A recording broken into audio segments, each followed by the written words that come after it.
নমস্কার বন্ধুরা, WB GK জিনিয়াসে সকলকে স্বাগত জানাই। আজ আমরা এই ভিডিওর মাধ্যমে 2 মিনিটে 10টি জিকে প্রশ্নোত্তর নিয়ে আলোচনা করব, যে প্রশ্নগুলো নেওয়া হয়েছে বিগত বছরের পরীক্ষার প্রশ্ন থেকে। ভিডিও শুরুর আগে তোমাদের একটা কথা বলে দিই, তোমরা যারা এএনএম জিএনএম এন্ট্রান্স এক্সামিনেশনের 2025-এর জন্য প্রিপারেশন করছো, তাদের জন্য থিওরি প্লাস এমসিকিউ অধ্যায় ভিত্তিক একটি ইবুক আনা হয়েছে, যে বইয়ের প্রাইস রাখা হয়েছে অনলি 199।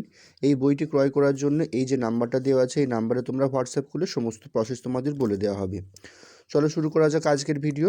আজকে আমাদের প্রথম প্রশ্ন বলছে, মুর্শিদাবাদের সদর শহর বহরমপুর যে নদীর তীরে অবস্থিত সেটি হলো কি?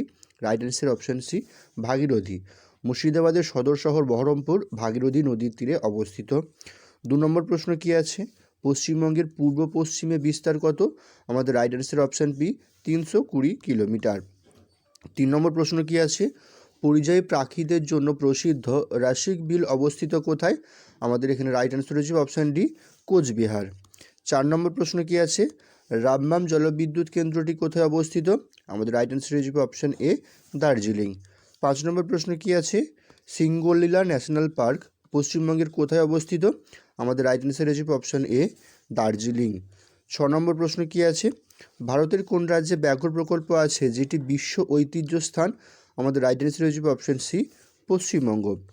7 নম্বর প্রশ্ন আমাদের কি আছে দেখো এখানে, ভারতের মোট জনসংখ্যার কত শতাংশ পশ্চিমবঙ্গে বাস করে?